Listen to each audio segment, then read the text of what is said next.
Limang ahensya ng gobyerno ang nilooban sa lungsod ng Zamboanga. Nasa iisang gusali lamang sila at ang hinala ng pulisya, iisang tao lang ang gumawa ng krimen. Nakatutok si GMA stringer na si Jenny Francisco. Kuhang-kuha sa CCTV ang panloloob ng lalaking ito sa opisina ng Mines and Geosciences Bureau ng DNR dito sa Zamboanga City noong linggo. Hawak ng sospek ang isang flashlighted bag habang pilit na sinisira ang lock ng pinto. Ilang segundo pa, nakapasok ang lalaki sa loob ng opisina. At matapos ang halos 20 minuto, pasimple itong lumabas. Sa kabutihang palad, walang natangay ang sospek.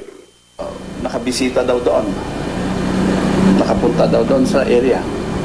I mean, doon sa office. So, I'm confident na makukuha yan. I mean, again, I'll emphasize, mahuhuli. Ayon sa investigasyon ng pulisya, posible ang lalaki ring ito ang responsable sa pagtanakaw sa opisina ng COMELEC at National Labor Relations Commission noong linggo at Regional Office ng LTFRB at DOLE noong Lunes. Nasa isang gusali lang kasi ang mga opisina ng mga naturang ahensya. Tulad ng nangyaring panloloob sa opisina ng DNR, wala ring nakuha sa COMELEC office. Pero tinatayang aabot naman sa 80,000 piso ang halaga ng pera at 2 laptop na nakuha sa opisina ng LTFRB at DOLE. Patuloy ang isinasagawang investigasyon ng pulisya.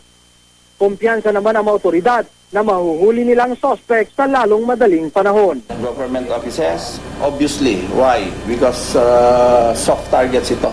Ang kanda isang padlock lang. And so, kasi hindi naman, wala naman mananakaw dito eh.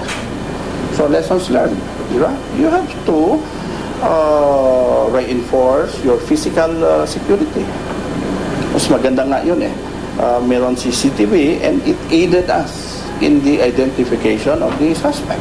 Mula dito sa Zamboanga City, JB Francisco, GMA News.